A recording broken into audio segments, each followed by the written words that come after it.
$5. That was the number on the table and the joke in their eyes.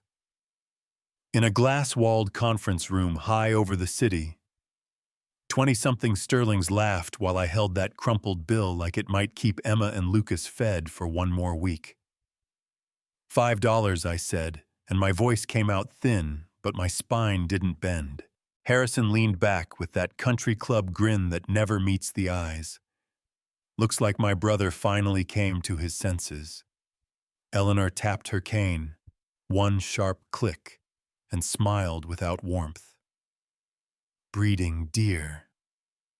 My kids pressed against my legs, small hands gripping black fabric, trying to understand why adults who looked like statues sounded like hyenas. I was 3 months into widowhood, running on coffee and willpower, and I felt humiliation rising like heat.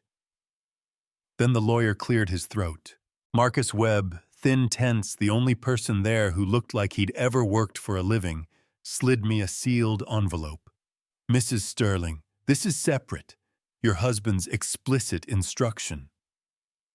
The laughter died like someone hit a switch. Nothing is separate, Harrison snapped. Webb didn't blink. This is. I tucked the bill into my palm, pulled my children close, and walked out under a storm of Sterling stares. At the door, he hissed, "You won't get away with this." I didn't look back. Watch me. In Webb's office, I broke the seal with shaking hands and saw Richard's careful handwriting, the same script that labeled school lunches and silly little love notes. My dearest Victoria, check the $5 cereal against box 2847 at First National. Trust Webb. Trust no one from my family. Protect the kids. I'll be with you every step. A line for the twins about being his greatest treasure, and whatever dam I'd been holding cracked, but I didn't drown. We go now, Webb said, and there was something in his tone that told me he knew the next 10 moves. The bank swallowed us. Cold air, steel drawers, the hush of money that doesn't need to introduce itself. Box 2847 was heavy like a secret.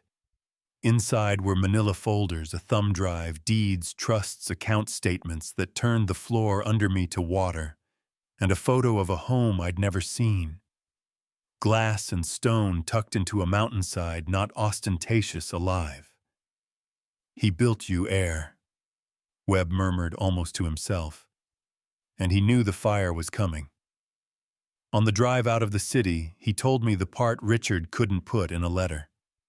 Webb wasn't just a lawyer, former FBI financial crimes witness protection, hired 8 months earlier because Richard had discovered who his family really was. Shell companies, feeding shell companies, a doctor with debts suddenly on payroll, a police chief whose boat got nicer conversations, caught on hidden mics that turned my stomach. They won't stop at humiliation, Webb said quietly. They'll make it look like grief finished what poison started. Juniper Ridge looked like a place someone built with love, not to impress, to keep. The house sat into the hill, all clean lines and warm stone, a stream, threading past a playground, built into rock, wind chimes talking to the pines. 2 people came out to meet us. Sarah Chen and Michael, both ex-federal, both moving the way people move who see everything. There were cookies for the kids and a sweep of the tree line in the same breath. For 15 minutes, I let myself breathe. Then sunlight caught on glass where no glass should be. Scope, Michael said. My phone rang. Harrison. Victoria, he purred. Let's not do anything rash. Family should talk.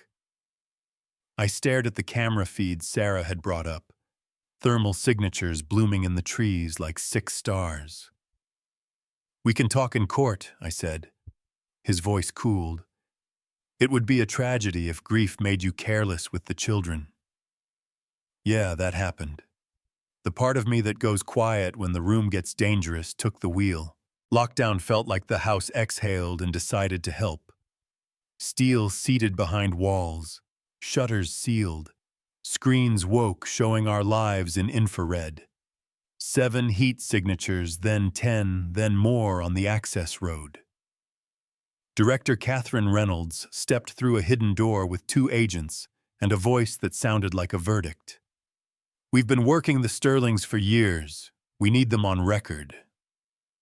I wanted to say my kids were 6 and I wasn't interested in being bait, but Webb's look said the same thing Catherine did out loud. The only way out was through. Their plan slipped in wearing a white coat. Dr. Marcus Morrison didn't knock on my front door. He keyed a maintenance panel and walked into a fully equipped medical suite I didn't know existed, the suite Richard had installed for his heart condition when Morrison was still pretending to save him. The house showed us everything. His bag unzipped vials lined up like a choir, a hand too steady for someone who had just passed through my living room. I stood at the console and stopped being a person things happen to. Air circulation to max, temperature a jittery roller coaster, a whisper of inert gas to make the air taste wrong. Lights flickered just enough to make his skin crawl. Then the intercom. "Dr. Morrison," I said, and Miles tugged my sleeve. "Let me, Mom." My son's voice cut through the lab bright and clear. "My dad knows what you did. You don't get to hurt my mom." Ava, soft and true, added, "You should say sorry." His hands started to shake. He dropped a vial. He went for the elevator. I sealed the hatch. Sarah's voice came calm and low in my ear.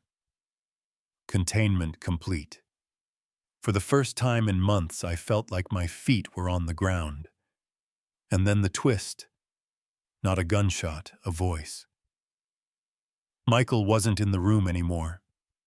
The external speakers crackled and his tone was different, colder. "Victoria, you can make this easy." Sarah froze for a beat. No one else saw. He was a plant, Reynolds said the words landing like stones. He knew the tunnels, the fail-safes, the blind spots, and the family he worked for had just lost their doctor.